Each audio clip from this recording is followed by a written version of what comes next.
Salut Xavier, et aujourd'hui, pas salut Loris, on se retrouve aujourd'hui pour un nouvel épisode de Bourse et Komoot.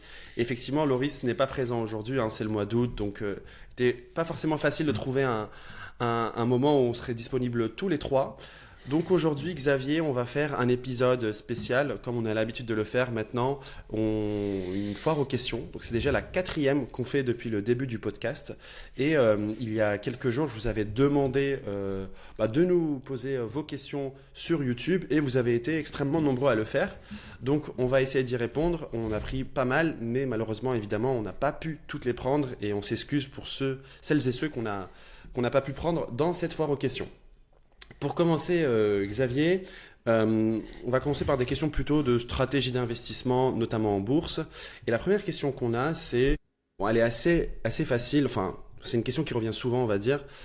Est-ce mieux de détenir nos titres au porteur, au nominatif administré ou pur selon toi? Moi, je pense que par défaut, c'est au porteur, hein.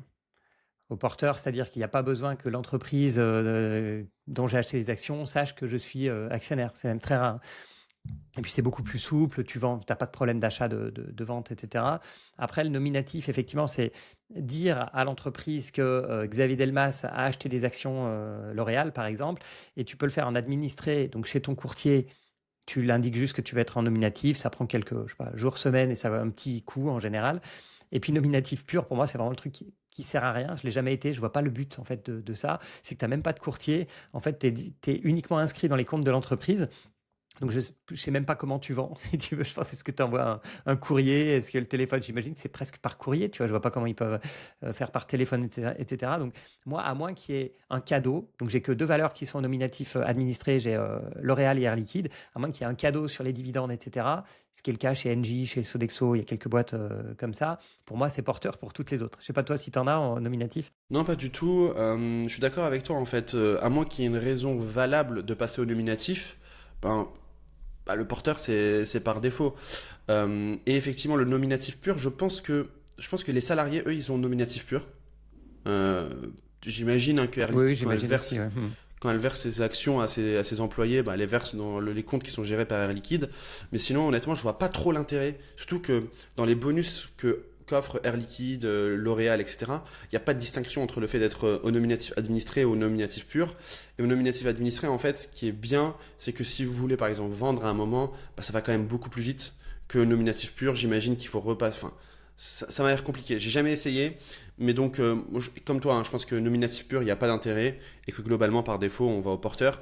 Et notamment, s'il n'y a pas d'avantage, je vois pas d'intérêt d'aller au nominatif. Franchement. Et parfois, il y en a qui parlent des clubs, parce que c'est vrai que tu as une boîte comme LVMH, tu as des clubs d'investisseurs, etc. Mais je crois que quasiment tous, il faut que tu montres que tu possèdes au moins une action, ou certaines fois un nombre minimum d'actions, mais tu n'as pas besoin d'être nominatif non plus. Tu vois, donc franchement, par un boost sur les dividendes, je vois pas l'intérêt. Une deuxième question plutôt sur psychologie. Quels sont vos tips personnels pour tenir vos plans au quotidien? Donc la personne nous dit que j'éprouve mes convictions régulièrement et ce n'est pas les décisions qui me font peur, c'est le quotidien sur le long terme et le narratif du prochain crack. Toi, Xavier, comment tu fais quand une action se comporte mal? Comment tu fais pour tenir tes plans, que ça se passe bien ou mal d'ailleurs? Ouais, moi, je vais remonter deux, trois crans. En fait, moi, je crois que le plus important, le tips que je m'applique à moi-même, c'est d'écouter des gens qui sont optimistes, de m'entourer de gens qui vont de l'avant, etc. Plutôt que d'écouter des gens qui font toujours peur. Oh là là, les marchés sont encore au plus haut. Oh là là, regardez, ça ressemble à 2000, ça ressemble à 2008, etc. Et parce que ça, c'est des petites graines, je pense, que tu ne te rends pas compte au début, mais petit à petit, quand même, ça commence à s'installer. Cette peur, faillite de la France, on a eu plusieurs questions sur ce sujet, prochain crack, etc. Et quand tu vois l'importance que ça prend dans les commentaires, tu vois, nous qui voyons des commentaires, qui parlons à des gens, etc., ça prend beaucoup trop de place, ces questions-là. Et moi, je participe aussi parfois. J'ai fait une vidéo sur la faillite de la France parce que je sais que ça va bien marcher et tout le monde fait un peu comme moi, sauf que moi, j'essaie de me limiter. Donc moi, peut-être le tips principal, ce serait ça, quoi. Ce serait pour rester soi-même optimiste, il faut écouter des optimistes, des entrepreneurs, des gens qui avancent. Je sais pas toi si tu as des tips un peu de ce type-là. En fait, réagis à ce que tu dis. C'est drôle en fonction des personnes qu'on écoute, à quel point ça impacte notre psychologie, optimiste, pessimiste. C'est vrai que quand moi j'écoute les conf calls, notamment dans le cadre du club Bourseco, Ils sont toujours optimistes, les PDG. Bon, nous, on est sur des boîtes de qualité en général, etc. Ils sont toujours optimistes. Oui, on va faire ci, on a des relais de croissance, on a ça, et ça se passe bien. Et là, on voit qu'il y a un relais de croissance important dans tel secteur, dans tel domaine. Et à côté, effectivement, quand on ouvre YouTube, c'est juste la faillite de la France, le prochain crack sera le plus important, etc. etc. Et donc, le tips, si je devais ajouter un autre tips, en vrai, c'est franchement, regardez vos positions. Si vous n'arrivez pas à tenir vos plans, toi je sais Xavier que tu regardes ton portefeuille tous les jours, mais tu peux voir des plus 10, moins 10 si ça te fait rien du tout. Si vous n'y arrivez pas, regardez votre portefeuille le moins possible, quoi, une fois par mois. Une fois par mois, ça suffit largement. Vous verrez que y a des variations que vous ne verrez même pas. En fait, un jour, vous verrez à moins 4. Lâchez par exemple que dernièrement, il y a Uber. Uber, ils ont publié. Ils ont perdu moins 5, moins 6, enfin bref, ils ont perdu beaucoup le lendemain de la publication. Et puis, il y a un narratif qui est en train de se créer, en tous les cas sur Twitter, où le marché n'a pas compris. Il y a Bill Ackman qui, en plus, qui vraiment amplifie un peu ce narratif. Le marché n'a pas compris, la valorisation est trop faible, c'est pas normal, etc., etc. Et là, elle reprend, mais vraiment genre, 10 à 15% en ligne droite sur les 2-3 jours qui suivent. Donc, en fait, on est bien plus haut que le jour où, le lendemain de la publication d'Uber. Bien sûr, si vous voyez ça au jour le jour, vous allez vous dire, mais qu'est-ce qui se passe? Alors que si vous regardez ça une fois par mois, bah, ça suffit. Et la réalité, c'est que, moi, ma conviction, c'est que quand on investit en bourse, les news vraiment structurantes sur des dossiers, c'est-à-dire structurantes que ce soit positif ou négatif, franchement, si on a 2 par an, c'est déjà beaucoup. Souvent, il ne se passe pas grand-chose. Et donc, à force d'écouter le bruit du marché, on a toujours l'impression que quelque chose de grave est en train d'arriver dans un sens ou dans l'autre. Et moi, ce que je conseille du coup aux personnes qui ont du mal à tenir leur position, c'est juste de se déconnecter un peu du bruit du marché. Et c'est ce qu'on essaye de faire, hein, d'ailleurs, avec Bourseco. Hein, on essaye de commenter le moins possible vraiment tout ce qui est bruit en fait. 100% d'accord. Et surtout que tu dis, il y a une ou deux grosses news, on va dire, qui sont vraiment, qu'on doit prendre en compte. Mais le pire, c'est que très souvent, c'est même pas des grosses news, c'est juste une tendance. Tu vois, c'est une tendance. Donc, ça commence par des signaux faibles, après ça s'amplifie, etc. Mais tu n'as pas la headline, tu n'as pas le titre qui va faire que cette nouvelle est vraiment importante. En fait, c'est plutôt un sentiment. Voilà, donc c'est ça qui est pas évident, un sentiment qui se transforme à la fin dans les chiffres de l'entreprise en positif ou négatif, mais c'est vrai que je suis complètement d'accord avec toi. Tu pourrais, en fait, on pourrait se couper totalement du bruit du marché, mais il faut quand même rester à l'écoute du monde. C'est ça qui est pas évident. Tu vois, sur c'est pour ça que c'est pas non plus complémentaire. fermer toutes les oreilles. Ouais, je suis d'accord. C'est pour ça que c'est un peu complémentaire par rapport à ce que tu disais au début. Et si vous écoutez des gens, écoutez surtout des gens optimistes, parce qu'au final. Prochaine question. Bon, c'est un peu la même chose. Hein. Donc, c'est quel comportement adopter face à une action qui perd 30%. Alors, c'est un peu différent quand même. Et quelle méthodologie pour savoir si c'est l'opportunité de la décennie? Donc, est-ce qu'on renforce?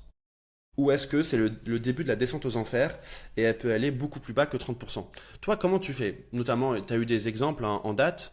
Moi, je renforce quasiment jamais. Moi, je renforce quasiment jamais, franchement. Pourquoi? Parce que je reste humain et je pense que c'est pas qu'une question d'humain. Je reste aussi attentif. C'est-à-dire que le marché pense quelque chose. Voilà, pense qu'il y a des mauvaises nouvelles. Et pour moi, la clé, ce qu'il faut absolument, c'est que je comprenne pourquoi ça baisse. Et dans l'ensemble, la réponse sont là. Hein. Le luxe qui patine en Chine, les logiciels avec l'IA, etc. Ça peut être tout le marché parce que c'est le détroit d'Ormuz ou les taux d'intérêt qui vont faire baisser ou monter tout le marché. Donc pour moi, l'important, le premier truc, c'est de comprendre pourquoi. Et je vais creuser tant que je n'ai pas compris pourquoi. Parce que là, je ne peux pas répondre à sa question, en fait. Est-ce que c'est l'opportunité tant que je n'ai pas compris? Et une fois que j'ai compris ce que c'était, je me dis, est-ce que je suis d'accord avec ça? Oui, non. Et est-ce que c'est du court terme ou du long terme? Donc, je ne sais pas, le luxe et la Chine, oui, c'est factuel, les consommateurs chinois consomment plus, etc. Après, est-ce que je pense que ça va durer longtemps, et le mouvement est exagéré, etc. Là, on peut commencer à réfléchir. Bien sûr, le meilleur exemple et le cas le plus intéressant, c'est quand tout le marché baisse. Ça, c'est vraiment top parce qu'on sait que c'est des ventes massives et il y a forcément des opportunités que ça crée. Après, quand il y a un vrai narratif type les logiciels vont se faire manger par l'IA, etc., et que la réponse n'est pas évidente, là, je réfléchis, je suis plus attentif sur cette valeur-là. Mais c'est clair que je renforce quasi jamais, à moins que ce soit une position que je n'ai pas fini de monter. une position où j'ai acheté une fois ou deux, puis je suis à la moitié de la position que je voulais mettre, là c'est clair que je vais avoir tendance à en profiter. Mais dans l'ensemble, c'est ça, c'est comprendre pourquoi. Et après, très souvent, je vais rester investi à moins que ma thèse ait bougé. Moi déjà, je pense qu'il y a un prérequis à cette question, c'est est-ce que vous comprenez bien votre société, à quel niveau de compréhension? Et il y a aussi le niveau de difficulté. Par exemple, sur les SaaS, moi je trouve que c'est très dur de se faire un avis sur la suite. C'est-à-dire que moi, il y a plein de SaaS sur lesquels je pourrais rentrer, mais je trouve que c'est trop dur. Si tu es à moins 30%, en fait, je renforce pas ou peu parce que j'ai beaucoup de mal à me faire un avis sur l'avenir des SaaS. Par contre, sur d'autres dossiers, typiquement un visa qui baisse, je serais plus à l'aise de renforcer si je devais garder vraiment les mêmes toutes choses étant égales par ailleurs, donc les moins 30%, parce que j'ai plus de conviction sur le fait que Visa sera encore là et qu'ils continueront, etc., etc. Donc, effectivement, comme tu le dis, Xavier, d'abord, il faut comprendre la raison de la baisse. Moi, je vois beaucoup de gens quand même qui renforcent sans réellement comprendre la raison de la baisse. Et il y a toujours une raison. C'est pas, ça sort jamais de nulle part. Et après, il faut vous dire, est-ce que vous êtes d'accord ou non? Et ça demande, mine de rien, une compréhension forte. Moi, par exemple, ASML, c'est une position dans le club Bourseco, j'en ai souvent parlé en 2025. C'est une position que j'ai fortement surpondérée l'année dernière parce que tu l'as lu, l'analyse fondamentale, j'ai vraiment passé énormément de temps à essayer de comprendre cette entreprise, dans quel milieu, dans quel écosystème elle évolue. Et l'année dernière, je trouvais effectivement qu'elle était vraiment sous-valorisée. Alors, il s'avère que moi, je m'attendais pas à ce qu'elle redécolle aussi vite. Là, j'ai eu de la chance sur ça. Mais ça m'a permis de surpondérer et en moins 30%, de pas forcément être en panique par rapport à ça. C'est le même cas pour Adyen, que j'ai surpondéré dernièrement, on verra si elle repart. Parce que justement, je pense que je comprends bien l'entreprise. Mais il y a d'autres boîtes sur lesquelles je suis beaucoup moins à l'aise parce que je maîtrise pas forcément aussi bien le dossier, je maîtrise pas forcément aussi bien l'industrie. Et là, c'est vrai que la première réaction que j'ai, c'est de me dire, si ça baisse trop, la première chose que je fais, c'est le statu quo. J'attends, j'observe. Et je renforce pas forcément. Et après, éventuellement, j'attends un trimestre, 2 trimestres, 3 trimestres. Si ça repart pas, éventuellement, je vends. Et d'ailleurs, je vais te poser la question, Xavier. Est-ce que ça t'arrive de faire un peu comme Eagles, c'est-à-dire se dire, je sais pas moi, tous les 1 an, tes pires performeurs, tu les coupes? Oh, j'ai pas cette discipline-là, mais presque. Parfois, parfois, je me lasse. Je me lasse d'une boîte qui a beaucoup baissé et j'ai envie de passer à autre chose. Et je pense que c'est très bien à faire psychologiquement. C'est bien à faire psychologiquement, par exemple, mais bon, plus pour des raisons, on va dire, techniques, de changement de compte, etc. J'ai des positions que je veux transférer d'un compte à un autre. Et j'avais des positions pas très grosses, mais en Novo Nordisk et en Adobe là-dessus. Plutôt que de les transférer, j'ai vendu, tu vois. Il y a un peu tout, il y a un peu de fiscal dedans, Ok. il y a plein de raisons, mais tu vois, ces trucs-là, je me dis, il y a un peu d'historique quand même. Si je les ai en portefeuille, j'ai toujours les positions dans les deux, sur d'autres comptes, mais je pense que ça permet de se libérer un peu. Et si ça remonte, il faut absolument pas regretter. Attention, ça reste une vraie décision. Il faut pas juste se vendre en se disant. C'est pour ça que je suis pas fan de juste d'appliquer ça à la Igons de manière automatique. Mais je pense que malgré tout, ça t'aide à te focaliser sur tes meilleures valeurs. Non, l'aspect psychologique est trop fort. Plusieurs fois, quand je dois rentrer dans une position, je me dis, quand j'ai une position qui est en moins-value, je me dis, est-ce qu'aujourd'hui je l'achèterais? Et en fait, c'est dur de répondre de façon objective quand tu as la valeur en portefeuille. Tu as forcément fait l'analyse, le suivi, etc. Et tu as du mal à te dire, en fait, non, j'irai pas du tout. Alors que quand tu la vends, et que tu te poses la question le lendemain, tu te dis, en fait, non, j'irai pas du tout, quoi. Enfin, il y a trop de red flags, la croissance elle diminue, le pipeline il se porte pas bien, la concurrence est trop forte, et tu te dis, en fait, qu'est-ce que j'irais foutre là-dedans, tu vois.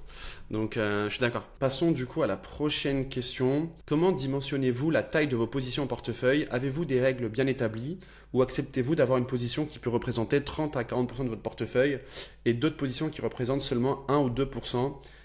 Est-ce que vous pouvez renforcer une de vos plus grosses positions si le prix vous semble juste? Alors, si j'attaque, moi, c'est assez simple dans le sens où dans l'esprit, je dis bien dans l'esprit, c'est presque équipondéré, mais on n'est jamais équipondéré, forcément. Après, j'ai des petites positions parce que je suis en train de les construire. Je rentre très rarement en une seule fois. Moi, quand je vois 30 ou 40% sur une seule valeur, ça me fait bondir. Moi, j'arriverai jamais à ça. Même 10%, et encore 10%, je le permettrais sur des Investor AB, des Berkshire, vraiment des boîtes méga diversifiées, etc. Donc moi, ouais, à la fin, elles ont plus ou moins, alors forcément c'est une courbe, on va dire, mais assez plate. Et je le vois parce que typiquement, mes premières positions, elles bougent en fonction des performances des derniers mois, quoi. Et mes premières positions, ça va être des boîtes qui ont bien performé récemment, qui vont passer en tête, et puis ça va se battre comme ça. Mais moi, je considère qu'une position qui fait 1%, ça sert à rien. Et une position de 15%, pour moi en tout cas, c'est trop. Alors, moi, si je reprends la question, 30-40% d'un portefeuille, c'est vraiment énorme. Ça peut arriver, ça m'était arrivé, enfin 30% non. Le maximum où je suis arrivé, c'est 25-30%. C'était à SML l'année dernière, enfin quand elle a commencé à repartir. Mais du coup, enfin, c'est pas quelque chose qui est durable pour moi. Ça veut dire que c'est temporairement, je surpondère parce que j'estime que, enfin voilà, il y a quelque chose qui se passe. Enfin, c'est pas normal. Mais à partir du moment où l'action revient à des niveaux de prix qui sont à peu près normaux, je peux pas tolérer une position qui soit aussi importante. Donc là où tu vois par exemple, si tu as des semis ou je sais pas, des valeurs qui explosent, si elles font 5% du portefeuille, mais que je considère qu'elles sont survalorisées, bah, je les garde. Je me dis bon, on va voir ce que le marché va faire. Là où forcément si tu as 30% sur une action que tu estimes survalorisée, bah, c'est plus difficile à maintenir, d'autant plus que si les résultats sont pas bons, bah là elle se fait défoncer et ça t'impacte forcément. Donc moi j'ai pas de mal à être surpondéré par rapport à Xavier, mais là je tiens vraiment à ajouter un point important, c'est que on n'a pas le même âge et on n'a pas le même patrimoine. Et donc forcément, je trouve que c'est beaucoup plus facile d'avoir 30-40% sur 100 000 euros. Je connais pas ton patrimoine Xavier, mais supposons que tu as 10 fois plus que moi, tu as 1 million, bah forcément 30-40% c'est plus dur à tenir, forcément. Parce que bah, les -1, -2, c'est plus dur. Ouais, mais tu vois, je pense que c'est pas une question de patrimoine. Je le pense sincèrement. La différence, c'est que le patrimoine que j'ai, je peux pas le reconstituer, Bien sûr. tu vois, facilement. En fait, c'est ça. Disons, prenons le million. Ce million-là, il va pas passer je vais pas rajouter 1 million supplémentaire par mon travail en quelques années, tu vois. Alors que quelqu'un qui a 100 000, il peut rajouter ce montant-là au cours des prochaines années. Un certain temps quand même, mais tu vois, c'est quand Exactement. même faisable. Donc, c'est pour ça que je suis d'accord avec toi. L'âge, ça joue pas mal parce que tu peux reconstruire. En fait, toi, tu as beaucoup plus de capital humain que moi et moi, j'ai plus de capital financier. Mais donc, tu vois pas la chose de la même manière. Mais je me suis longtemps posé cette question de est-ce que le patrimoine, ça joue ou pas? Et pour moi, ça joue de ne pas avoir de trop grosses positions, mais je vois des gens que ça gêne pas. Des gens qui ont des gros patrimoines et qui n'ont pas peur d'avoir des grosses positions sur une valeur, tu vois. Donc, mais moi, ça me Ah, gêne je pense parce déjà, il y a que. forcément une Ouais. question de. Ah, Je vas-y, pense qu'il y pardon. a forcément une question de personnalité, hein. Il y a des personnes qui sont plus averses au risque et d'autres qui sont plus riscophiles, etc. Donc ça, je pense qu'il y a une notion de personnalité. Et puis après, effectivement, c'est la notion de capital critique là, que tu évoques, Xavier.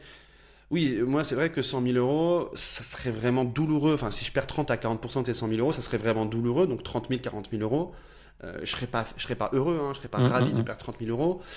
Mais c'est vrai que je me dis que si je veux, je peux les refaire. Si tu perds 300, 400 000 euros, et ça dépend en fait ton salaire, tes sources de revenus, en combien de temps tu le refais? Ouais, ça fait mal quand même. Donc je pense effectivement que si un jour j'ai 1 million que je génère, je sais pas moi, même 100 000 euros par an, 100 000 euros net, hein, là on parle vraiment de net, ouais, j'ai pas forcément envie de perdre 300 000 quoi. 300 000 c'est énorme. Et tu vois, pour reparler de tout à l'heure, est-ce qu'il faut regarder son portefeuille en permanence? Enfin, moi, je regarde tous les jours, il y en a qui ne le regardent pas, mais moi, je peux permettre, ça ne me dérange pas de regarder mon portefeuille tous les jours parce que même si j'ai un moins 15%, ça va pas me faire trembler, tu vois. Parce que je suis même pas au 10% aujourd'hui. Donc, ça va m'embêter, mais ça va pas me traumatiser. Mais tu vois, quand tu dis regardez votre portefeuille de temps en temps, mais si tu as 30% sur un titre, c'est pas possible. Tu le surveilles Oui, bien sûr. forcément, tu le surveilles comme si tu es en train de faire bouillir un truc, tu vois, tu as l'œil dessus. Donc c'est pour ça que la condition de ne pas regarder son portefeuille, il faut être forcément méga diversifié. Mm. Moi je suis d'accord. Ou sinon très très à l'aise, mais bon, c'est pas forcément évident. Très rapidement, Xavier, est-ce que vous pouvez renforcer une de vos plus grosses positions si le prix vous semble juste? Oui, forcément, oui. Ok. Donc, tu acceptes de te surpondérer, toi. Si, Bah, moi, je suis supposons pas que à tu un ta niveau où je première serais. valeur, ta première position, Alphabet. Alphabet, elle est quand même à, je sais pas, un prix vraiment, vraiment intéressant. Est-ce que tu pourrais continuer à acheter? En fait, en théorie, oui, mais je le ferai jamais. C'est ça le truc.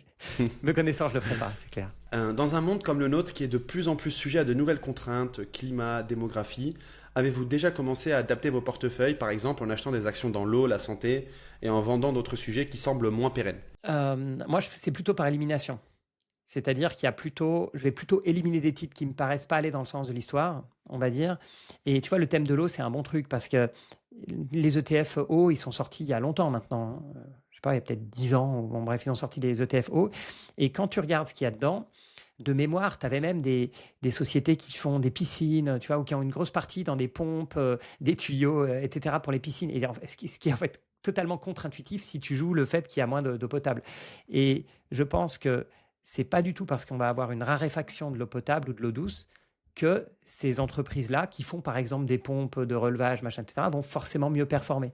Je trouve que le lien est assez lointain et en fait, il faudrait vraiment creuser. Tu vois, il y a une newsletter Bourseco sur la climatisation et effectivement, ça, c'est typiquement un thème où tu peux te dire, oui, c'est tellement direct, si tu veux, canicule, réchauffement climatique et climatisation, que ça vaut le coup de regarder. Mais tu vois, on a un énorme biais français, par exemple, qui fait que nous, on est complètement sous-équipés en climatisation, mais n'importe quelle personne qui a voyagé, euh, tu vas en Asie, c'est clim partout, tu vas aux États-Unis, c'est clim partout, Canada, partout. Donc, tu vois, parfois, juste se dire, bah, le réchauffement climatique va faire monter les clims, la réponse est oui et non, parce que tout le monde est déjà super équipé. Donc, je me méfie du lien automatique, en fait, entre climat, démographie, etc. Et puis derrière des actions à acheter. Moi, de mon côté, alors c'est dingue parce que là, les tendances qui ont été évoquées par la personne qui nous pose cette question, elles sont plutôt négatives, en fait. C'est tension sur l'eau, problème démographique, etc. Et moi, de plus en plus, j'ai tendance à regarder les méga tendances, à faire un peu plus de top-down. En fait, je fais un peu les deux. Je fais top-down et un peu de bottom-up. Et c'est vrai que je regarde de plus en plus les tendances. J'ai envie d'être positionné sur des secteurs ou des industries qui ont le vent dans le dos. C'est plus simple que d'aller sur des industries, typiquement le conseil. Là, c'est quelque chose sur lequel j'évite d'aller. On a fait un épisode dessus en podcast. Pourtant, c'était un super secteur quality il y a encore pas longtemps. Parce que justement, on n'a pas le vent dans le dos, voire même on a le vent de face. Est-ce que j'ai envie d'aller là-dessus? Par contre, sur l'électrification, sur forcément l'IA, le data center, le cloud, etc., c'est le genre de dossier, d'industrie sur lequel j'ai envie de me positionner. Donc, oui, je regarde les tendances. Oui, il y a des secteurs sur lesquels je peux être amené à me désinvestir parce que ça m'intéresse moins. Parce que, notamment à cause de l'IA, qui est la principale révolution, en fait, enfin, fait structurant qui va changer les choses dans les 10 prochaines années, franchement, je réévalue en fait mes positions. Mais en fait, je vais plus sur tendance positive que tendance négative, à vrai dire. Et l'eau, c'est un très bon exemple. L'eau, c'est très dur de se positionner sur la tension sur l'eau parce que, bon, tu regardes des Veolia et tout, déjà, ils sont diversifiés. Ils font pas que de l'eau. Ils font de l'eau avec des municipalités. Donc, bon, c'est des contrats qui sont capés. Il n'y a pas de croissance ou très peu. Donc, franchement, c'est pas un secteur sur lequel il est facile de se positionner, en bourse en tout cas. Nous, on a une cliente dans le club, Xavier, qui travaille dans l'eau, tu la connais, hein, Lisa. Et là, je pense que si vous êtes entrepreneur, je pense qu'il y a des choses à faire. Mais en tous les cas, en bourse, c'est vrai que c'est plus dur. On continue sur le même thème. Vous avez parfois évoqué, mais sans jamais développer, que vous n'investissez pas dans les banques ni dans les rates. Pourquoi? Pourquoi pas de bancaire et de rates pour toi, Xavier? Pour les bancaires, c'est assez simple finalement. C'est que pour moi, ça reste un secteur qui a une croissance assez limitée par nature, j'ai envie de dire. Et le pire, en fait, c'est que s'ils font de la croissance, ça va générer énormément de risques. Parce que forcément, si tu te mets à distribuer plus de crédits, tu vas chercher des gens qui sont un peu moins solides, ou alors tu proposes des produits qui sont différents, etc. Donc la croissance est limitée. Après, de mon expérience, mais moi, vous savez, je suis quelqu'un qui a vécu 2008, donc voilà. D'après mon expérience, c'est un des secteurs où tu peux voir des méga boîtes faire faillite. Et c'est pas vrai dans tous les secteurs, hein. C'est pas vrai dans tous les secteurs. Ça peut arriver dans l'assurance, ça peut arriver dans la banque. C'est pas vrai partout. Et là, ça arrive. Donc, méga crise financière, on peut se taper ça. Et puis après, il y a l'aspect très concret qui est qu'une banque, ça s'analyse différemment de toutes les autres boîtes. C'est pas le même type de bilan, etc. Et d'ailleurs, une des choses qui me gêne, c'est qu'on ne sait pas toujours, malgré 2008 et les réglementations qui fait que c'est de plus en plus propre, et notamment la partie hors bilan. Voilà, il peut toujours y avoir des trucs cachés. C'est dur à analyser, donc je préfère pas toucher. Et à chaque fois qu'il y a des craintes sur quelque chose, il y avait Silicon Valley Bank à une époque, voilà, à chaque fois qu'il y a des craintes de crise financière, c'est là où tu te rends compte que on ne sait jamais qui est exposé à quoi. Tu vois, même la Russie et l'Ukraine, qui est exposé à quoi? Alors c'est qui? C'est BNP? Ah bah non, en fait c'est Société Générale, etc. Donc le temps que le pépin arrive, moi je connaîtrais moins la boîte que beaucoup de super analystes qui font très bien leur boulot. Et donc, je pense que je me sentirais un peu piégé. Donc, quand tu cumules tout, donc pour moi, à la banque, c'est non. Il y a suffisamment de beaux secteurs comme ça. Et après, les REITs, donc c'est de l'immobilier coté. Immobilier coté souvent commercial. Donc, pour moi, on parlait des tendances, mais tu as la méga tendance du télétravail, pardon, pas du télétravail, du e-commerce. Je pensais au bureau télétravail, mais bon, du e-commerce, qui fait que avoir des murs commerciaux, c'est pas forcément mon truc. En plus, forcément, qui dit immobilier dit endettement. Moi, j'ai tendance à avoir des boîtes moins endettées. Donc voilà, moi, c'est vrai qu'il y a suffisamment de beaux secteurs pour que ça m'intéresse pas. Moi, c'est des secteurs déjà où la confiance dans le management est primordiale. Ça veut dire que, en fait, c'est beaucoup. On confie notre capital et après ils en font ce qu'ils veulent. Alors tu vas me dire, toutes les boîtes c'est comme ça. Mais disons que les entreprises où tu vois clairement leur business model, vers où ils vont, je parlais d'Uber tout à l'heure, quand je confie mon argent au management d'Uber, je sais quelle est leur stratégie. Leur stratégie, elle est facile à déployer. Alors que, notamment pour les rates, c'est de l'allocation du capital. Donc je vais acheter tel bureau ou tel local commercial et j'espère que voilà. Et puis, c'est des secteurs pour moi qui sont trop exposés macroéconomiquement. Tous les secteurs le sont, mais la banque et les rates, c'est des secteurs où le taux d'intérêt est extrêmement important. Les taux montent, c'est des secteurs qui vont se faire... ils ne réagissent pas forcément pareil, mais en tous les cas, les rates n'apprécient pas des taux qui montent. Là où effectivement les banques, c'est plus intéressant pour elles. Là, on parle beaucoup de la performance des bancaires en Europe. Oui, alors déjà, si on reprend l'historique, on voit bien que ça n'a pas été toujours facile. Et puis deuxièmement, c'est un fait qui est quasiment que macroéconomique. Et moi, c'est pas ma façon du tout d'investir. Moi, j'investis pas en me disant j'investis à ce moment-là parce qu'on est dans un cycle macroéconomique qui va devenir avantageux pour les banques ou pour les rates ou pour tel secteur. Moi, j'investis parce que je pense qu'à long terme, c'est une méga tendance qui va apporter de l'argent. Et c'est comme ça que j'investis. Donc, c'est la principale raison personnellement pour laquelle je vais pas sur ces secteurs. Et puis après, pour les bancaires, effectivement, moi, ce qui m'effraie, et c'est d'ailleurs la même chose pour les assureurs. Et quand je dis assureurs, c'est plutôt les porteurs de risques. Donc, c'est les AXA, Generali, Allianz. C'est que, en fait, ils captent de l'argent. Et cet argent, après, il est placé en obligation, peu importe. Et on ne sait jamais à quoi ils sont exposés. Ça, c'est principalement chez les assureurs. Les banques, je connais un peu moins, mais on ne sait jamais. Donc, ils ont des obligations. Donc, est-ce qu'ils sont exposés au private debt, à la dette privée? Ça, on ne sait pas trop. Du coup, si ça pète, qui va être exposé? On l'a vu, BlackRock, ils avaient perdu 500 millions.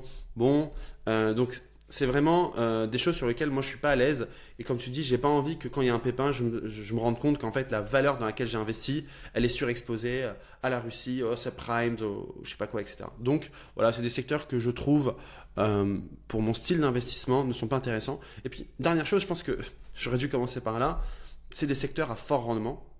Donc en fait, c'est des secteurs qui intéressent principalement des personnes qui ont envie d'avoir du rendement, donc du cash qui tombe en dividende. Vu que c'est pas mon cas à l'heure actuelle, c'est pas du tout des secteurs qui m'intéressent. Peut-être qu'un jour, toi Xavier, je sais pas si un jour tu veux vivre plus sur tes dividendes ou peut-être que c'est des secteurs que tu reconsidéreras ou pas. Même pas, parce que je crois que je préfère prélever un petit peu sur des secteurs qui me plaisent plus. Ok. Ouais, je crois. Ou alors accepter moins de dividendes, pas forcément des méga 6%, tu vois, j'ai pas forcément. Bon, ça me ferait bizarre. Mais tu as raison, c'est souvent le principal facteur, c'est pour toucher du dividende, comme sur les pétrolières. Ok, prochaine question. Pourquoi n'avez-vous pas de small cap en portefeuille?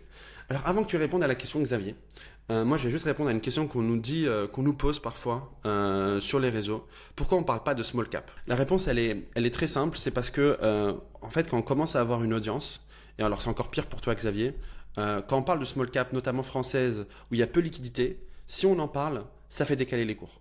Et donc, il y a un risque de, entre guillemets, manipulation du marché. Et ça, très tôt, moi personnellement, j'en avais parlé avec Loris, je lui avais dit, on ne parle pas de small cap. On parle que de big cap. là où, quoi qu'on dise, de toute façon, on n'a aucun impact sur le marché. Même s'il y a 1000 personnes qui nous suivent, on dit acheter Netflix, bah, ça décalera pas le marché. Là où les small caps, moi je l'ai vu, la période dorée 2020-2021, il y avait quand même des comportements qui étaient assez bizarres où des personnes annonçaient qu'ils achetaient, puis après les gens suivaient, ça faisait décaler le cours, ils vendaient, donc c'est du pump and dump. Et donc ça, c'est quelque chose que nous ne ferons pas et on parlera pas de small cap sur Bourseco, que ce soit sur la newsletter, sur le podcast et même sur le club très peu. Donc voilà, je te laisse répondre à la question. Peut-être que tu vas ajouter quelque chose à ce que je viens de dire d'ailleurs. Non, pas sur la partie, je comprends tout à fait sur la partie influence négative ou positive qu'on pourrait avoir sur le cours. Non, moi, je pense que c'est un côté flemme en fait. Mais pas flemme forcément au sens de l'analyse, parce qu'en soi, analyser une small cap, c'est intéressant. Parce que tu touches plus la réalité, tu touches plus les clients, le PDG a beaucoup plus d'impact sur la vie de sa boîte que d'autres méga boîtes. Mais quand je dis flemme, c'est que tu vois, ça prend beaucoup de temps de bien connaître. Tu parlais d'ASML, c'est un super exemple. Tu prends des semaines à bosser pour bien connaître ASML. Même si ASML a une phase où ça marche moins bien pendant 2 ans, tu n'as pas perdu ton temps. Tu as bien appris sur un des secteurs majeurs de l'économie. Alors que, moi j'ai en tête, je ne sais pas pourquoi, mais Fontaine-Pajot, tu vois, qui font des bateaux, etc. J'avais fait une masterclass où quelqu'un voulait qu'on regarde cette boîte, donc j'avais regardé. Mais si les bateaux de plaisance marchent moins pendant... Ça n'a servi à rien, en fait, ce que j'ai fait. Tu vois, c'est pas réutilisable. Si tu connais le luxe, la pharma, tous les grands secteurs, etc., c'est jamais perdu. En fait, parce que Apple, même si c'est... Et ça paraît bête, mais moi, quand j'investis du temps sur une valeur, même si à la fin, je me dis, j'ai pas envie d'acheter Apple, malgré les heures que j'ai passées dessus, c'est pas perdu. Alors sur Fontaine-Pajot, beaucoup, beaucoup plus. Après, l'information qui est disponible. Je me souviens, à l'époque, sur Fontaine-Pajot, je crois que c'est semestriel, peut-être, ce qu'ils diffusaient. Et ils avaient mis 4 mois pour sortir, pour mettre le bilan et compte de résultat. Tu vois, et tu te dis, mais c'est pas possible d'avoir autant... En fait, quand tu regardes un compte semestriel, donc tu as les 6 mois après, par exemple, le 30 juin. Mais si ils publient ça en novembre ou décembre, ça veut dire que tu es en train de regarder en novembre ce qui s'est passé entre janvier et juin. Mais c'est mort. En fait, tu joues à un jeu qui est totalement biaisé en faveur des dirigeants ou de je ne sais pas qui. Et ça, c'est un autre point. C'est que j'ai toujours peur d'avoir moins d'infos que les autres. Et je pense que sur Alphabet, le risque est beaucoup plus faible, en fait. Tout le monde a à peu près les mêmes armes. Ouais. Ça, c'est un vrai sujet. Loris, il m'en a beaucoup parlé quand il était analyste dans une société de gestion. Il nous dit, mais vous vous rendez pas compte à quel point les pros, ils ont des informations sur les small caps que nous, particuliers, on n'a pas. Et je pense qu'effectivement, il y a je pense que les grosses sociétés, les big caps, sont beaucoup plus surveillées que les small caps, déjà, hein. Mais même si elles respectent la réglementation. Et puis, deuxièmement, je pense effectivement qu'il y a beaucoup plus d'asymétrie d'informations sur les small caps que sur les big caps. Et donc, j'ai l'impression qu'on joue plus à un jeu similaire. Et puis moi, j'ai une question que je voulais te poser, Xavier, c'est, toi, si tu voulais entrer sur une small cap, j'imagine, est-ce que la liquidité te pose problème? Le fait que si tu veux sortir, après il faut que tu réfléchisses à comment sortir, peut-être en plusieurs jours. Parce que moi, je sais qu'il y a des small caps où franchement, il y a quoi? Il y a 50 000 euros d'échanges quotidiens. Tu sors 10 000 euros, déjà, tu fais décaler le cours. Ça peut arriver sur des petites valeurs. Je suis d'accord avec toi. Et le problème, c'est que si tu sors sur des mauvaises nouvelles, là c'est mort. Tu vois, si tu sors sur des... En fait, tu ne pourras pas sortir, je pense, sur des résultats mauvais. Ça va être le carnage. Parce qu'il y a les fonds. Bien sûr. Et les gros joueurs là-dessus, ce n'est pas les ETF, évidemment, ce n'est pas tout ça. C'est les fonds small caps. C'est eux qui sont les gros joueurs. Donc, tu prends les gros fonds qu'on connaît bien. Donc, le jour où eux décident de sortir, toi, tu vois le cours qui baisse parce qu'ils appuient dessus. Eux, ils ont leurs 5 millions d'euros à sortir et ils mettent la tête sous l'eau de la valeur pendant 1 mois juste pour des raisons de liquidité. Et toi, ça va te faire douter, etc. Donc, la liquidité, c'est pas que moi pour sortir, mais c'est un point qui se rajoute en fait. Et un autre point d'ailleurs sur les small caps, c'est que les méga caps dans lesquels j'investis, elles ne sont pas méga caps pour rien. C'est parce qu'elles ont eu une meilleure croissance que les autres. C'est clair. Si tu as une boîte qui fait 100 millions d'euros et une autre qui fait 100 milliards, celle de 100 milliards, c'est parce qu'elle a réussi, elle est meilleure en fait. Soit parce qu'elle a un secteur plus gros, etc. Donc, moi, je vois des boîtes qui sont des small caps dont j'entendais déjà parler quand j'ai commencé à investir en bourse il y a plus de 25 ans. c'est pas qu'elles n'ont pas grandi, mais elles ont grandi aussi de leur côté, mais tout simplement, mécaniquement, elles ont un marché qui est plus petit, elles sont, je sais pas, franco-françaises, etc. Et moi, comme j'aime bien être sur les leaders d'un secteur, j'ai tendance à aller voir les grosses boîtes. Mais c'est pas pour autant que tu n'as pas de leader dans des petites boîtes. Je parlais des bateaux tout à l'heure avec Fontaine-Pajot. Oui, tu peux être Fontaine-Pajot, tu peux être Beneteau, etc. et être leader sur les marchés sur les bateaux de croisière, de plaisance, mais ça reste un marché qui est tout petit. Donc, en fait, quand tu coches tout, y compris la liquidité, les délits d'initiés, machin et tout, moi, je reste sur les plus grosses valeurs. Je te propose qu'on passe à la prochaine question. Alors ça, elle est un peu plus technique, mais je pense qu'elle est intéressante à prendre, Xavier. À partir de quand ça devient rentable de racheter ses actions? Et donc, la personne qui pose cette question dit, imaginons une entreprise avec un PE de 20, toute chose égale par ailleurs, si elle consacre tout son bénéfice à racheter ses actions, elle réduit ses actions de 5%, ce qui augmente son bénéfice par action de 5,3%. Et du coup, la personne dit que mon problème, c'est que 5,3% me semble un ROIC particulièrement faible. Pour avoir un ROIC proche de 15%, il faudrait que le PE soit de 7-8. Et en général, les actions qui font des rachats d'actions, elles sont plutôt à des PE de 25, 30, etc. Et donc, elle se demande, est-ce que c'est vraiment intéressant sur le plan purement financier de faire des rachats d'actions quand on a des PE comme ça à 25, 30? Et voilà, donc toi déjà, la question du coup, est-ce que à partir de quand ça devient rentable de racheter ces actions? Eh bien, malheureusement, c'est pas si simple. En fait, c'est ça qui est intéressant dans cette question, c'est que ça part d'une bonne intuition. C'est-à-dire qu'on sent qu'il y a des niveaux sur lesquels c'est bon de racheter des actions et des niveaux où c'est trop cher. Et ce niveau, c'est pas lié au PER, c'est pas lié au ROIC. D'ailleurs, juste pour l'aspect un peu technique, quand il prend le PER et qu'il dit le bénéfice par ce qu'on appelle le earning yields, c'est 5%, effectivement, un vingtième, c'est 5%. Et après, il commence à nous parler de ROIC. C'est deux notions qui sont complètement différentes. Le ROIC, c'est pas du tout ça. Pourquoi est-ce qu'on ne peut pas utiliser le ROIC ou le ROE? Le ROIC, c'est le rendement des capitaux investis. Donc déjà, c'est le rendement des capitaux actions, mais aussi dettes. Donc, ROIC, il a aucun sens. On pourrait se dire, rendement des capitaux propres, le ROE. Mais le problème du ROE, c'est que c'est une notion comptable. Ça ne prend pas du tout le cours de bourse en compte. Donc, pareil, le ROE, ça n'a aucun sens pour savoir s'il faut racheter des actions ou pas, vu que ça ne prend pas en compte le cours de bourse. Donc après, il nous reste le PER. Le PER, en fait, il ne nous permet pas du tout de le dire. Juste pour comprendre, je vais prendre des exemples un peu basiques. Si tu as une boîte qui a 100% de croissance par an, 100% de croissance par an, peut-être qu'un PER de 20, c'est pas cher et que la valeur intrinsèque de la société est bien supérieure. Et dans ce cas-là, ça vaut le coup de racheter parce qu'en fait, c'est pas le PER qui compte, c'est la valeur intrinsèque de la société. Et ça, c'est bien plus complexe qu'un PER. Ça dépend de la croissance, ça dépend du bilan, etc. Donc, une boîte avec 100% de croissance, peut-être qu'à 30 de PER, peut-être même 40, peut-être même 50, ça vaut le coup de racheter les actions. Et inversement. Et pour prendre un cas encore plus emblématique, si tu as une boîte qui a un actif net de 300 millions, donc, tu prends tous ces actifs, tu retranches les passifs et elle vaut 300 millions. Et en bourse, elle est cotée 100 millions parce que les gens se sont plantés, personne n'a compris ça. Donc, c'est un espèce de coffre-fort que tu peux acheter moins cher. Finalement, peu importe. Mais qu'elle a un PE de 20, du coup. Peu importe, en fait. Okay. Même si elle a un PE de 50, si tu veux, même si elle a un PE de 50 parce qu'elle distribue très peu de revenus, c'est un coffre-fort. Imagine vraiment, cette boîte, elle a 300 millions sur son compte bancaire. Elle n'a aucune dette, rien du tout. Et en bourse, elle vaut 100 millions. Donc, en gros, tu l'achètes 100 millions, tu la démantèles et tu te fais, aux impôts près, tu te fais 200 millions de net. Peu importe le PER, même avec un PER de 1000, ça vaut le coup de racheter ses propres actions, tu vois. Parce qu'elle sait la boîte, elle sait qu'elle vaut 100, elle vaut 300 et que tu l'achètes 100. Et à l'inverse, tu peux avoir un PER vraiment pas cher de 7-8, comme on le voit dans la question, mais une boîte qui est surendettée. Totalement surendetté, etc., qui est au bord de la faillite et de la mort, ça ne vaudra pas le coup de racheter les actions. Donc, en fait, l'intuition est super bonne. C'est-à-dire qu'effectivement, il faut racheter en dessous de la valeur intrinsèque pour que ce soit valide. Mais finalement, cette notion de valeur intrinsèque, c'est la même qu'on se pose, toi et moi, quand on va acheter une valeur. C'est est-ce que c'est cher, pas cher? Et ça, on sait très bien que le PER, c'est un indicateur parmi d'autres, mais ça ne suffit pas. Donc, en fait, même les dirigeants de boîte, même les PDG, quand ils le font, ils ne sont pas sûrs. Tu vois, ils ne sont pas sûrs, ils estiment que la boîte a une valeur intrinsèque qui est supérieure, mais ils n'en sont pas certains. C'est finalement comme nous quand on achète, ils ne sont pas certains que c'est toujours le bon choix.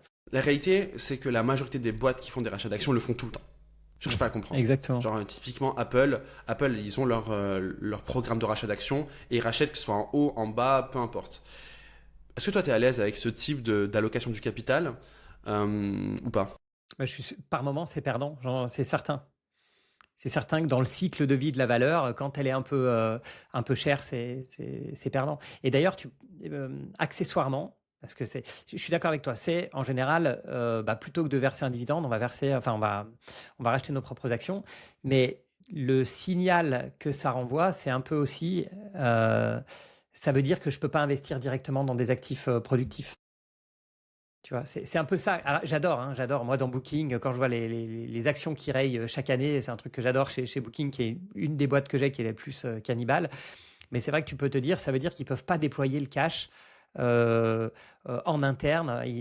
C'est trop, en fait. Ils ont trop de cash et ils n'arriveraient pas à acheter des nouveaux moyens de production qui permettraient de booster la croissance. Mais sur une boîte bien gérée, je pense quand même que c'est mieux que les dividendes. En tout cas, je le préfère. Et ce qui est bien aussi, c'est que le marché parfois ne le voit pas. C'est-à-dire que pour le marché, on ne voit pas qu'il y a un espèce de 6% de dividendes qui est versé, comme par moment pour Booking. Et j'ai envie de me dire, moi je l'ai vu, moi je me rends compte qu'en fait, c'est pas grave si le cours de bourse n'est pas boosté tout de suite, ça va venir. Il y a une espèce d'effet de levier que j'aime beaucoup dans le rachat d'actions. Théoriquement, donc déjà, on peut pas beaucoup comparer le rachat d'actions et les dividendes avec les autres formes d'investissement parce que c'est après imposition, donc là on verse le dividende et tout sur le résultat net globalement, donc c'est pas déductible du bénéfice imposable, là où les investissements et tout le sont. Et effectivement, comme tu le dis, il y a des investissements. Enfin, au bout d'un moment, si l'entreprise considère qu'elle n'a plus d'endroits où investir son argent à un taux de ROIC qui sont intéressants, c'est plus avantageux pour elle de juste le redistribuer aux actionnaires qui vont le redéployer autrement. Théoriquement, si l'action est trop haute, normalement, le management devrait le verser en dividende plutôt. Ça, c'est vraiment la théorie. Friction fiscale pris en compte, etc. S'ils considèrent que l'action est trop haute, tu verses en dividende. La réalité, c'est que c'est beaucoup plus compliqué que ça. Un dividende, quand on le verse, on ne peut plus revenir en arrière, sinon le marché le prend mal.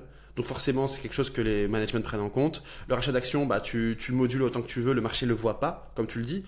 Donc même si tu coupes tes rachats d'actions, le marché va moins mal le sanctionner qu'une coupure du dividende ou une réduction du dividende. Donc en fait, c'est tout ça qui fait qu'aujourd'hui, les rachats d'actions sont privilégiés, même si des fois, théoriquement, il aurait été préférable de verser des dividendes. Et typiquement, si on prend un exemple qu'on connaît bien en France, Hermès ne rachète pas leurs actions, mais ils versent un dividende et de temps en temps, ils font du dividende exceptionnel. Moi, je trouve honnêtement que compte tenu de la valorisation d'Hermès, c'est la meilleure allocation du capital possible. Si Hermès rachetait ses actions, ça aurait été vraiment problématique, je trouve. Ouais, exactement. Ok. Alors, question rapide, que pensez-vous d'investir sur un ETF semi-conducteur sur minimum 5 ans Qu'est-ce que t'en penses, toi, Xavier? Ce qui me fait un peu bizarre avec ça, c'est que oui, pourquoi pas.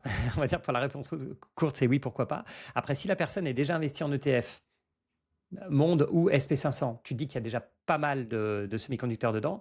Et après, si c'est quelqu'un qui aime bien faire du stock picking, moi, c'est vrai que quand je regarde un ETF, par exemple semi-conducteur, j'ai toujours envie d'en virer certaines et de surpondérer d'autres. Tu vois, donc je me dis, les ETF sectoriels, dans l'ensemble, à chaque fois, je suis un peu tenté. Puis quand je m'intéresse au secteur, je me dis, ah oui, mais en fait, je préfère celle-là, celle-là, celle-là. Puis j'ai pas envie d'avoir ces deux-là, quoi. Donc, c'est toujours un entre-deux, l'ETF sectoriel, où tu dis, ouais, pourquoi pas, il y a déjà ce qu'il faut dans un ETF classique large, ou bien en stock picking. Voilà. Mais après, pourquoi pas, s'il ne veut pas choisir. Après, sur le côté timing des semi-conducteurs pour 5 ans, est-ce que c'est cher, pas cher, etc. J'ai pas trop d'avis là-dessus. On sait que c'est cher, mais que la croissance est monumentale. Donc voilà. Mais c'est juste une remarque sur l'aspect ETF sectoriel. Dans l'ensemble, moi, c'est vrai que j'ai tendance à choisir une des deux autres voies. Donc soit ETF large, soit stock picking. Moi, sur les ETF sectoriels, mon avis, il est assez simple. Globalement, c'est souvent du marketing. Et puis, effectivement, il y a des valeurs, on ne sait pas trop ce qu'elles font là, ou pourquoi elles sont pondérées comme ça, etc.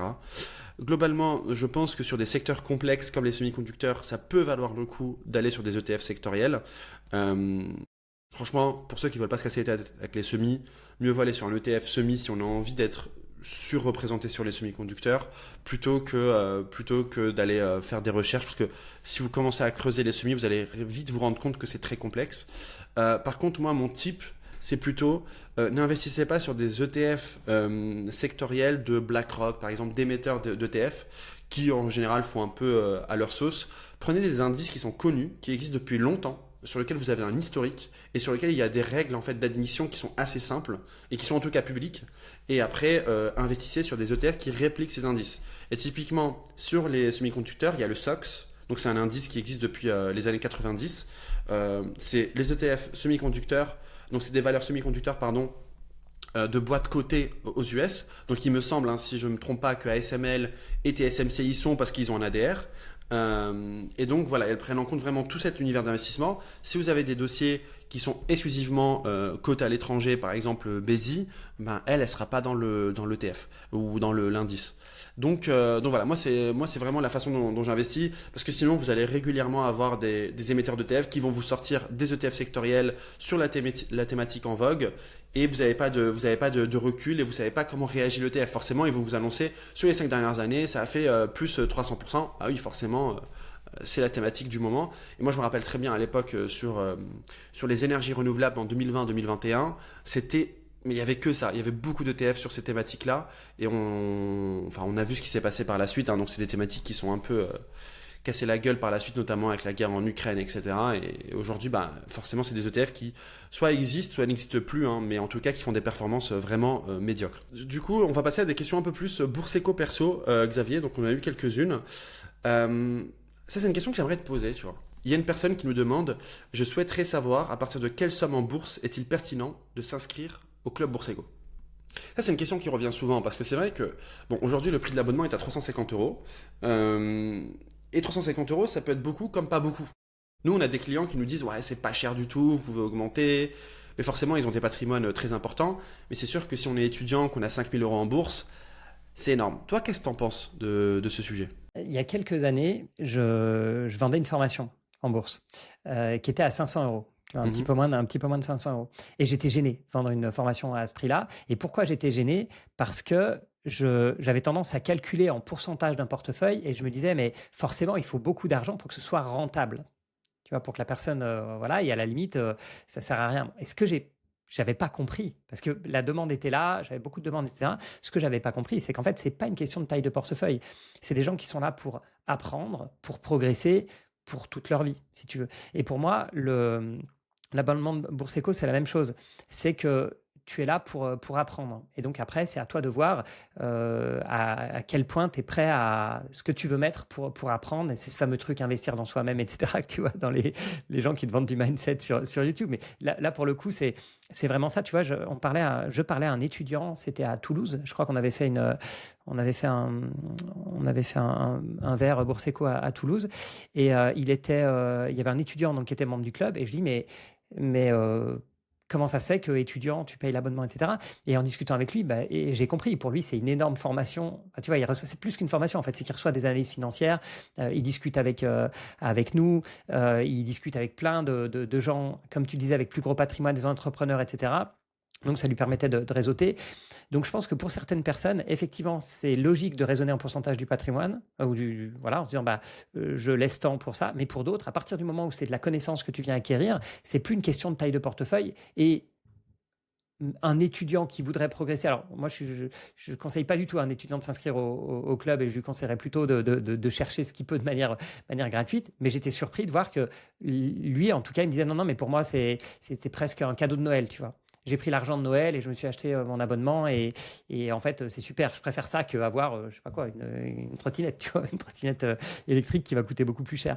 Donc, je sais pas, toi, tu raisonnes tu trouves que c'est logique de raisonner en pourcentage du patrimoine ou pas? Oui et non. Alors déjà, juste pour rebondir sur ce que tu viens de dire, sache que le 24 au soir, 24 décembre, hein, bien sûr, donc le réveillon de Noël, on a eu 5-6 nouveaux abonnements, et je me dis, bon, les gens, ils sont en train de dîner à Noël, et j'imagine que ça a été des cadeaux qui ont été offerts. Donc ça arrive, hein, que le club Bourse Éco soit offert en tant que cadeau, notamment pour les fêtes de fin d'année. Donc ça arrive, hein, c'est pas une blague. Et est-ce que je réfléchis en taille de portefeuille? Moi, je pense que effectivement, si on n'y connaît rien et qu'on a envie de progresser, ça peut valoir le coup. Alors forcément, hein, je prêche pour ma paroisse. D'autant plus qu'on a ajouté une formation depuis le début d'année, qu'on va refaire l'année prochaine avec toi. Enfin, dans 12 à 18 mois, on compte la refaire avec toi, Xavier.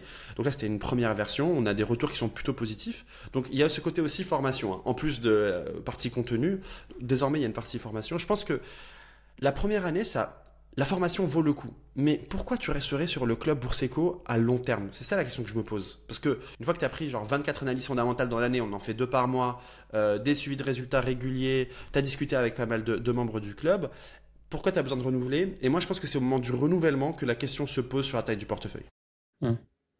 Effectivement. Ouais, C'est-à-dire que la première année, elle vaut le coup. Donc voilà. Donc, et effectivement, si tu as 100 000 euros d'investir en bourse, est-ce que 0,35%, donc 350 euros, est-ce que c'est impactant? Moi, je pense pas. Parce que tu as des suivis de résultats, je pense que tu gagnes beaucoup de temps, parce que c'est une question de temps aussi. Enfin, il faut imaginer que des personnes qui ont des patrimoines importants, bah, ils n'ont pas forcément le temps, et ils ont envie d'investir sur des actions individuelles, etc. Et puis, enfin, ça, on en parlait juste avant de tourner. Et puis, on a quand même beaucoup d'indépendants.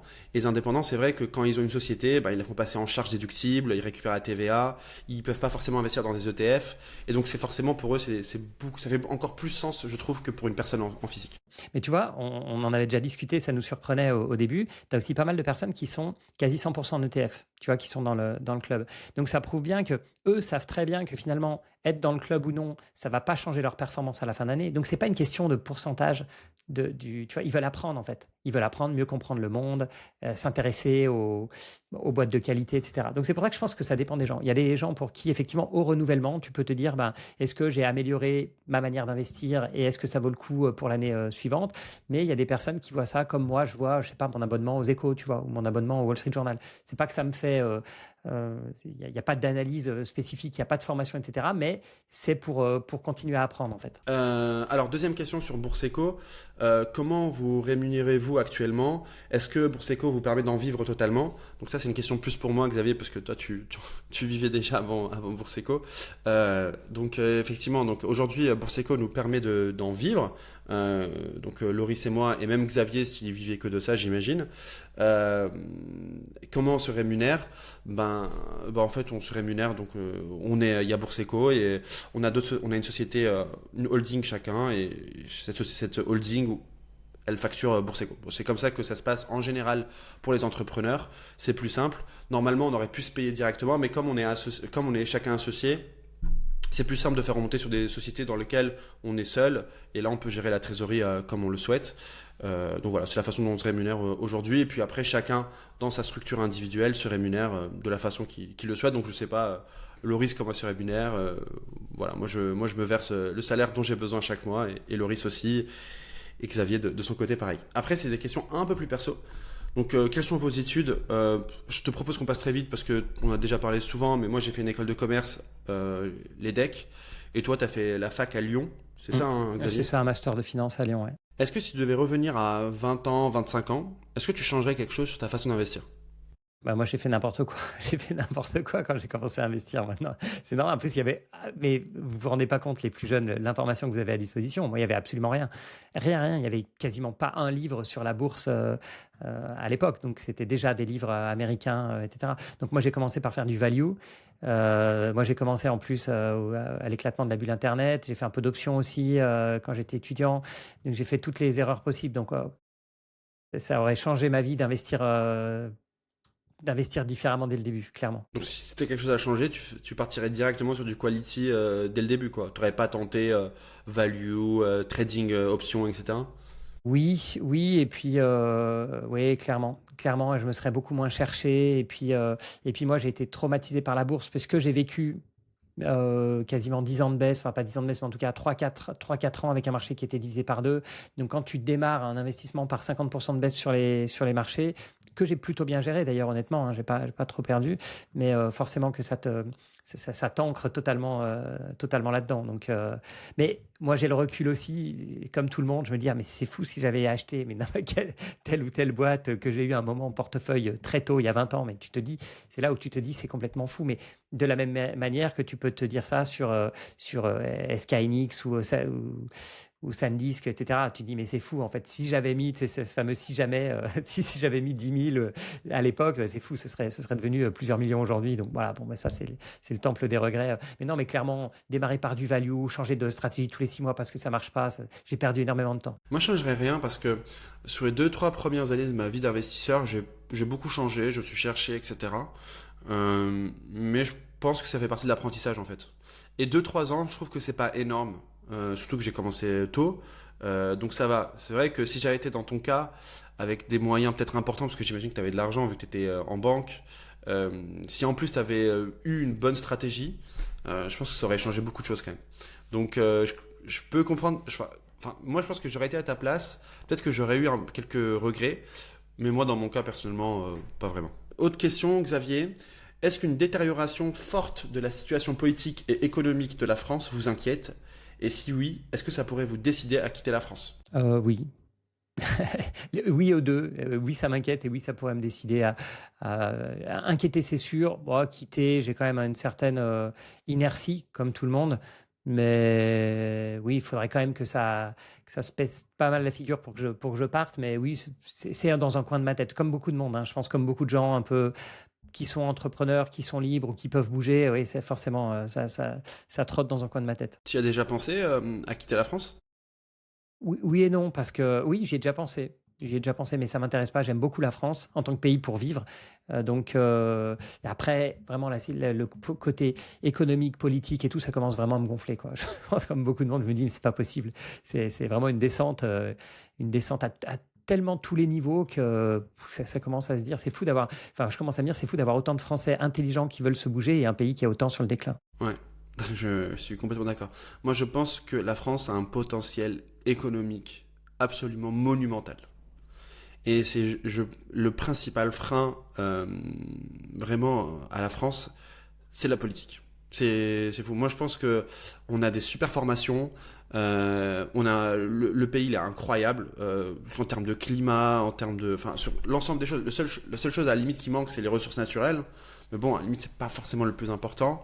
Et formation, électricité disponible, enfin énergie disponible, pas trop cher, situation géographique, hein, mine de rien, et climatique.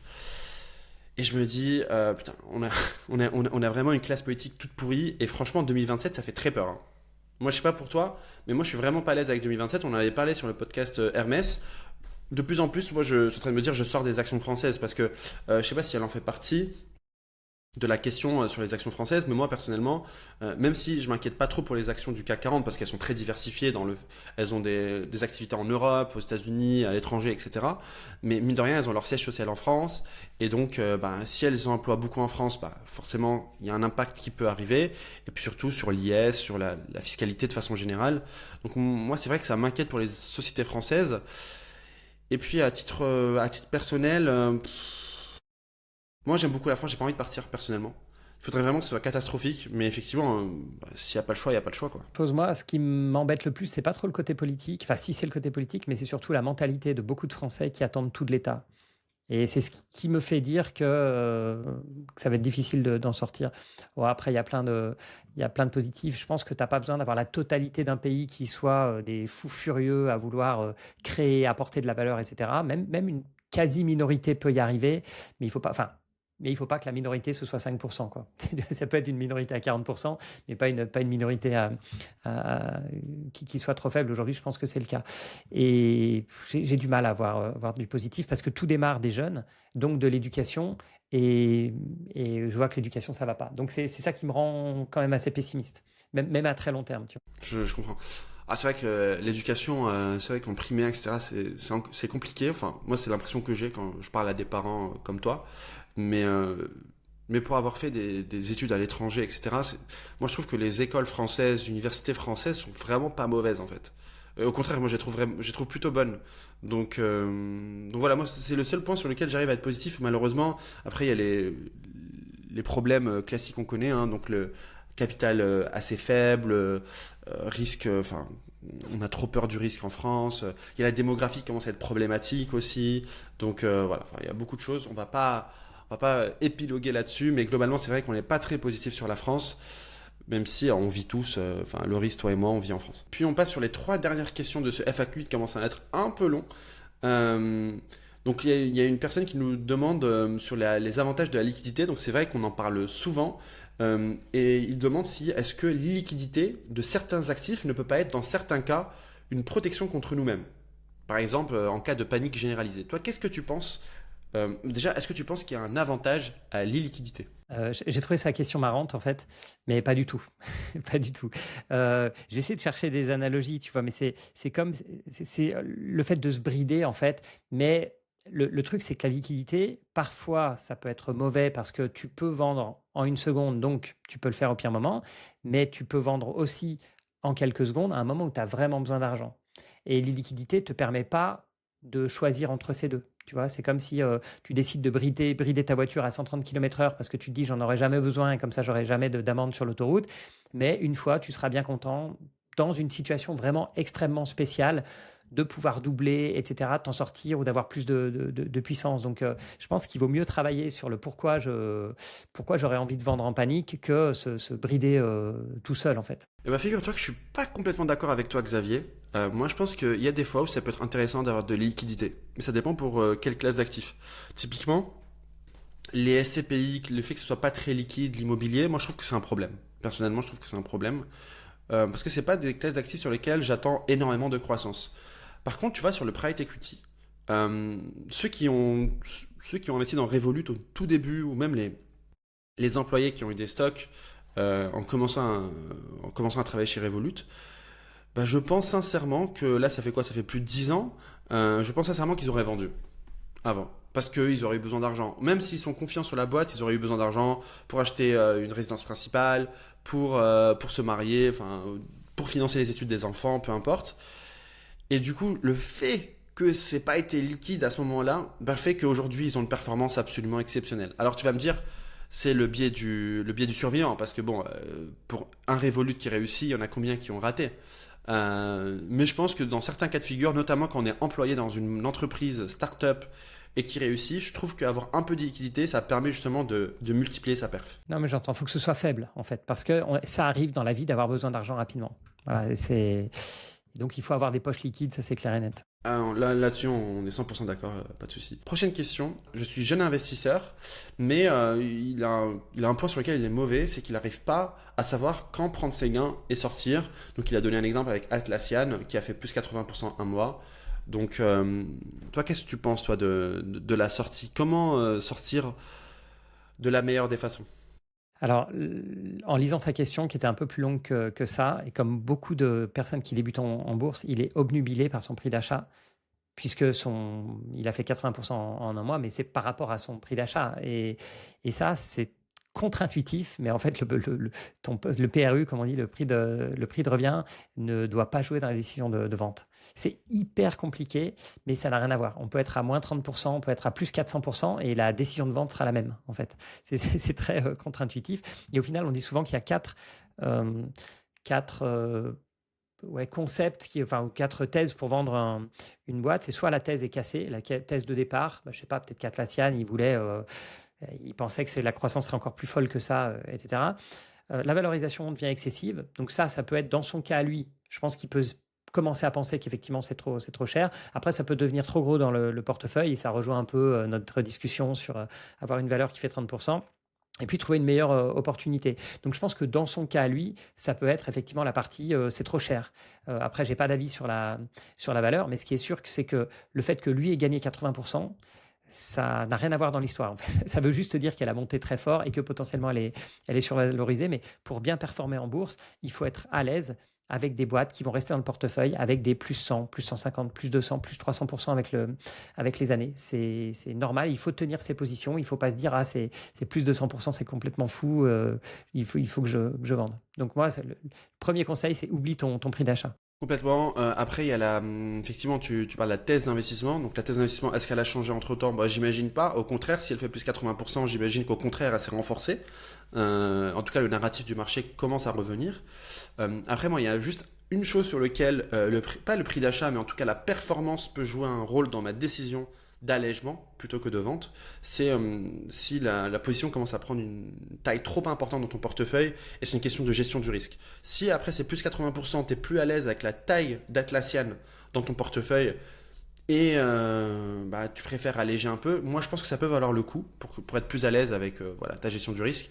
Mais en tous les cas, comme l'a dit Xavier, plus 80% à un mois, ça doit jamais être une raison de vendre. Sinon, tu times le marché Et si tu nous écoutes régulièrement, tu sais qu'on ne sait pas faire, donc on ne pourra jamais te conseiller de le faire. Question très rapide, Xavier. Dans une allocation 70-30, donc avec 70% actions et 30% obligations court terme, est-ce que des actions comme Air Liquide ou Total Energy peuvent remplacer les obligations? Réponse courte, non. Je crois qu'on ne se rend pas compte de même Air Liquide, parce que déjà, je fais une énorme distinction entre Air Liquide et Total. Total, je ne vois pas du tout pourquoi ça ressemblerait de près ou de moins loin à une obligation. Ce n'est pas du tout une action défensive ou moins risquée que les autres. Air Liquide plutôt aussi. Et surtout, si tu compares ça aux obligations court terme, qui bougent quasiment pas, en fait, ça me paraît assez fou. Après, là où je suis d'accord, c'est de se dire, si j'ai un portefeuille qui est plutôt défensif avec des Air Liquide, etc., peut-être que si je voulais 30% d'obligations, ça peut peut-être baisser à 25 ou 20. Mais je veux dire, quand tu as une crise, tu peux toujours avoir, je sais pas, un problème opérationnel, tu peux avoir, je sais pas, il y a plein de soucis qui peuvent se passer. Ils peuvent perdre des parts de marché, même si ce serait très lent chez Air Liquide. Le management peut se mettre à moins bien gérer le truc.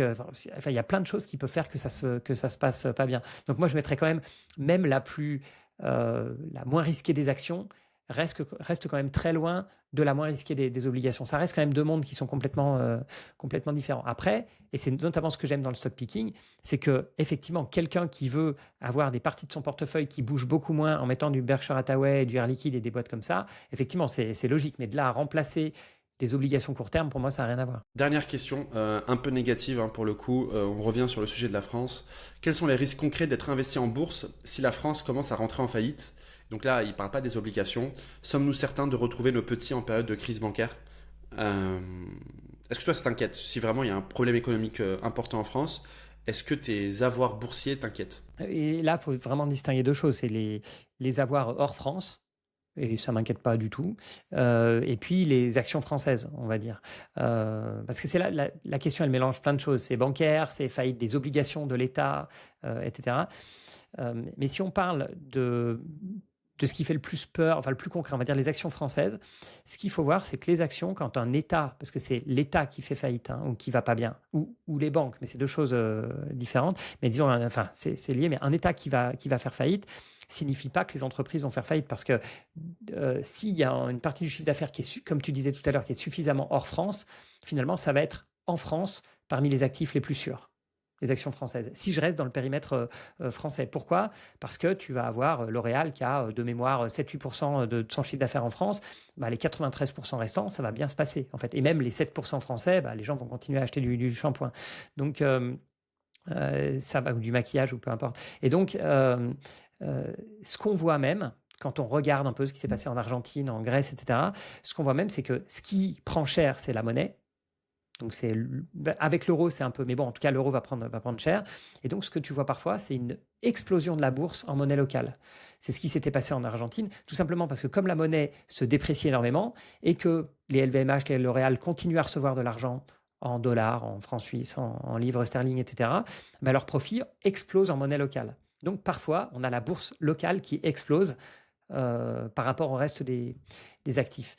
Mais évidemment, une boîte qui a 100% de son chiffre d'affaires en France, etc., elle va être impactée. Et puis, comme tu disais tout à l'heure, si les finances de la France vont pas bien, ils vont aller chercher l'argent où il est, et notamment dans les grosses entreprises avec les super profits, les machins, le taux d'IS qui va exploser. Mais d'où l'intérêt d'avoir un portefeuille diversifié et mondial. Et dans ce cas-là, franchement, c'est le meilleur investissement pour moi en tant que Français, si je compare à tout le reste.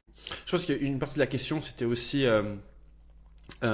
si une banque fait faillite, est-ce qu'on risque de perdre, et supposons qu'on a notre PEA, CTO chez cette banque, est-ce qu'on risque de perdre en fait tous nos investissements? Si on est investi en action directe, non, ou même en ETF, quand il y a investissement direct, c'est qu'il ne faut pas avoir de CFD, de choses comme ça. Et encore, mais disons, techniquement, il faut être possesseur de ces actions. On revient sur le nominatif pur. Là, tu es tranquille pour le coup si tu détiens tes actions directement chez Air Liquide sans même un courtier. Mais en tout cas, quand tu as tes actions chez un courtier, ça n'apparaît pas, ce n'est pas au nom du courtier chez le dépositaire. Donc, il n'y a pas de risque. Il y a les actifs du courtier qui sont dans certains comptes et les actifs des clients qui sont dans d'autres, et ils ne peuvent pas, à moins de fraude, ils ne peuvent pas se servir, heureusement, dans les actifs des clients. Donc, les actions sont protégées. À mentionner quand même le cas de l'assurance vie. Le cas de l'assurance vie, c'est spécial parce que Quand vous détenez des unités de compte, des ETF par exemple, vous n'êtes pas directement détenteur d'un ETF, vous êtes détenteur d'un contrat auprès de l'assureur. Donc là, le risque est un peu différent. Mais en tout cas, au niveau des courtiers, il n'y a pas de risque. On arrive à la fin de cette foire aux questions. On n'a pas pu prendre toutes les questions, même celles qu'on avait prévu de prendre, parce qu'on parle beaucoup et donc ça a été plus long que ce qu'on estimait. On espère en tout cas que vous avez apprécié cette vidéo. Et puis nous, on se retrouve bientôt dans un prochain épisode du podcast. Bientôt, on annoncera une annonce importante pour Bourseco. Et donc, restez connectés. Xavier, on se dit à bientôt. Salut. Salut à tous.